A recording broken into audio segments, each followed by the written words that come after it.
Hi,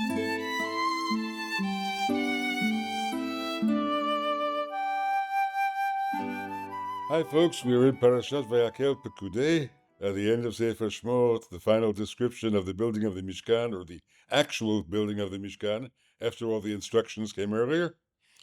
And of course, what we're seeing here is the construction of a microcosm. The Midrashim all talk about this. You find it in Midrash Tanchuma, you find it in Rabbeinu Bachya, very beautifully done. That everything everything that was made in the Mishkan was parallel to something in the creation of the world. The menorah was parallel to let there be light, and so on and so on. The shulchan, the mizbeach, everything was parallel to one aspect or another of creation. And that sense that the world is contained in this miniature form, so that the presence of God in the world and the presence of God in the Mishkan are somehow parallel to one another, but in the Mishkan, it's intensified the way it would be in a microcosm. The biblical scholar Rabbi Moshe David Kasuto, in the middle of the 20th century, made an interesting claim, interesting discovery, which is partly based on those midrashim. He noticed that the language of the last chapters of Shmot and the language of the first chapter of Genesis, of Bereshit, are parallel to one another, especially in the use of three terms: milacha, lechalot kila, vayechal, vayechulu hashamayim va'aretz, vatechal kol melechat hamishkan.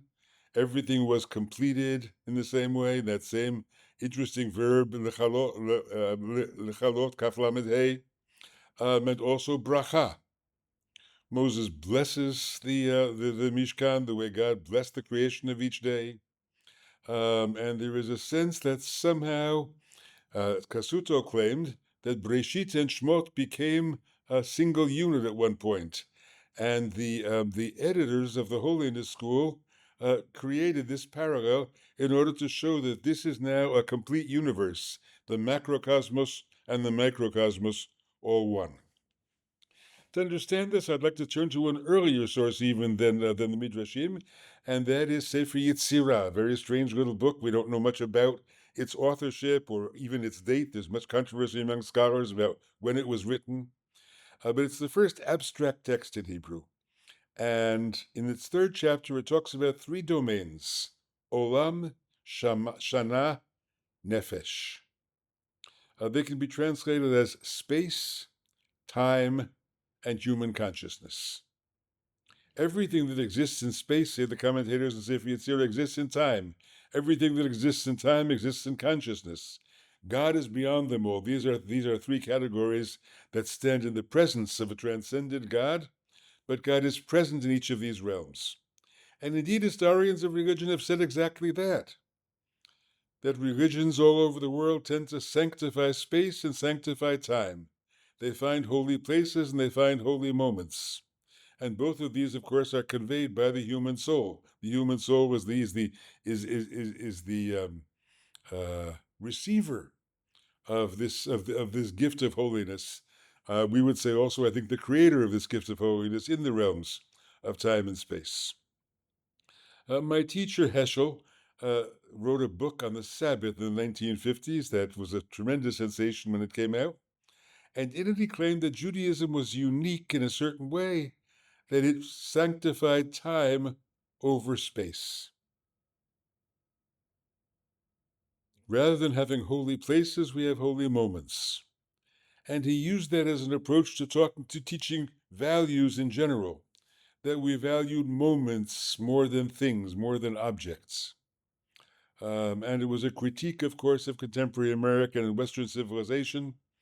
But it was a very important statement about what Judaism takes most seriously, and that was sacred time. We live by the Jewish calendar, and the calendar arranges our Jewish lives for us. This meant that Heschel was a Zionist only in a limited degree. He was, of course, very happy about the establishment of the state. He understood the need for a Jewish state after the war. He himself, remember, escaped the Warsaw Ghetto at the last moment, and his mother and sisters died there. And so he was certainly pro-Israel in that sense. but he was concerned about the language that was found in Israel, partly in the religious Zionist circles, but partly in what were called secular circles, that seemed to want to take us back to sanctifying space rather than time. The idea that the land is holy and that every Jew is obligated to be in Israel partly because of the call of the Holy Land. The language of the Jewish National Fund, Keren Kayemet, using the verse from Leviticus, Geula titnu la'aretz, redeem the land, to mean buying land from Arab landowners and making it Jewish. Bringing the land into Jewish hands was redemption of the land. That kind of language disturbed Heschel because he felt it was diminishing the sacred somehow. I wrote an article many, many years ago where I said that Heschel's insight had a historical context, and that was the destruction of the temple. It was after the destruction of the temple that Shabbat became that much a defining institution of Jewish life. If you read historians of Halakha, Jacob Neusner's work in particular, they claim that Hilchot Shabbat, the laws of Shabbat, became so developed and detailed in that first century after the destruction of the temple, the early Tannaitic period, which means that the rabbis had the insight that there was no more sacred space.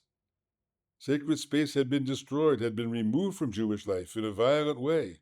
Jews were not allowed to go to Har Bayit. It was in the site of a pagan temple. And therefore there was a turn to time instead of space. Instead of Hamizbeach Mechaper, the altar in the temple atoning for us, good deeds atoned for us, but Shabbat became the central institution of Jewish life, the defining institution. And indeed we know from Roman writings and so on that the Jews were known throughout the Roman world in the first, second, third centuries as those people who so insisted on keeping their Sabbath that they wouldn't even fight on it, etc., etc.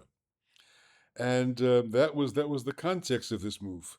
Heschel feared the reversal of that move and the idea of sacralizing space again, and what it would do in terms of the values of Jewish life and where the concentration in Jewish life would be.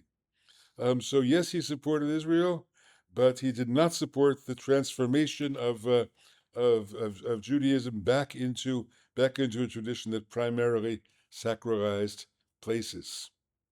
Now remember, even within the idea of sacred space, we have two parallel visions of it in our tradition: the Mishkan and Beit HaMikdash. The original sacred space of the Mishkan was a sacred space that you could fold up and put on the backs of your Levites and carry to the next station, to the next place where you would be camping. 42 times they did that in the course of the 40 years in the wilderness. Sometimes after a very brief stay, sometimes after a longer stay. But you could take that Makom Kadosh with you and open it up, and there it would be. Beit HaMikdash, the Temple of Solomon, of course, stood in one place only, because the biblical authors the biblical priesthood probably wanted to avoid sacrifice in every high place and every hill in Eretz Yisrael. They insisted on Yichuda Pulchan, it would all be in one place. That place is very powerful, but that place is very dangerous, as we have come to know in our time. Maybe even within the idea of sacred space, we should reconsider that portable backpack sacredness that you can carry with you wherever you go. Shabbat Shalom Vorach. See you next week for Sefer Vayikra.